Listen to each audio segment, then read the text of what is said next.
very important for us in any Ebola response, but also beyond that, that we think and start planning how to engage with the communities and their respected leaders. And it's also important that quite often we tend to focus on community leaders as the male leaders, but we have to engage the female leaders as well. The reason for that is for us to understand what is the context of the disease occurring in that geographical area and also the cultural context. So if we come in, as I would refer to us as the outsiders, we might not fully understand and appreciate the context within which the Ebola is occurring. So we need almost a cultural guides to help us to understand what is the context, what might be the drivers of the transmission of infection, but importantly, what are the responses, the solutions. So we have our evidence-based information, but it's clearly a gap in how do we translate that into action at the community level.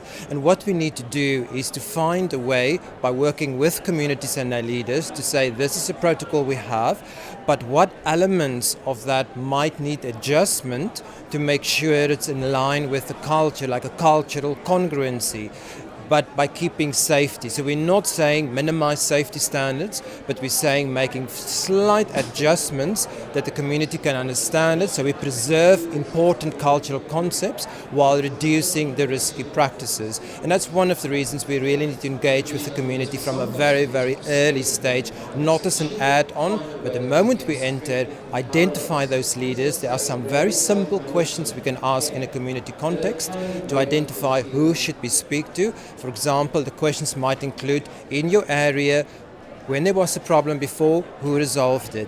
If there's an issue to be addressed, who should we speak to? Who make decisions in your community? And then we can identify the key people and, as I say, move beyond the traditional male leaders, look at female leaders, youth leaders, and also not to forget, importantly, the traditional healers. That is part of the solution. It's an asset for us to respond quicker and more effectively. I think it's really a great event. I've never been here before, so I'm really privileged to be here and grateful for the conference to make it possible for me. I think it's a wonderful forum to talk from an African and a European context to try and share practices. It's very interesting. I've worked for about 20 years in the UK, then I moved to South Africa, but there's a lot of similar challenges we face. The context is different, but similar issues, so it's very good to learn about that.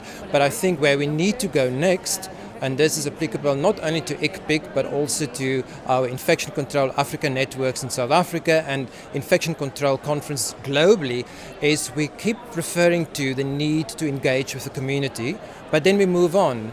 And we say, for example, with Ebola, that was a weakness, but how are we going to address that? So I really feel in future we need to make sure that in the conferences we have a track that focuses specifically on community engagement. There are practices out there, maybe from different specialities, but to learn from that, see how we can apply that. And I think that would be a nice debate to have, to look at community engagement, both from a European perspective, but also from an African and lower resource setting. And that's something I think we need to build on. And that's sort of a limitation, but it's an opportunity that's there, and it's a great interest, and I think the momentum is building, so we can add that next time. But as a conference itself, it's a fantastic platform. There are people from so many different countries, different perspectives, different cultural components, different challenges, and by listening, reflecting, learning, there's always lessons we can learn. But ultimately for us then to take it back and start applying those. There's no point just learning if we don't apply and evaluate and make it better for us, but ultimately for our communities, whether it's in the Europe context, Africa, they are the ultimate beneficiaries. So our practice must make it better for them, improve their lives and wellness.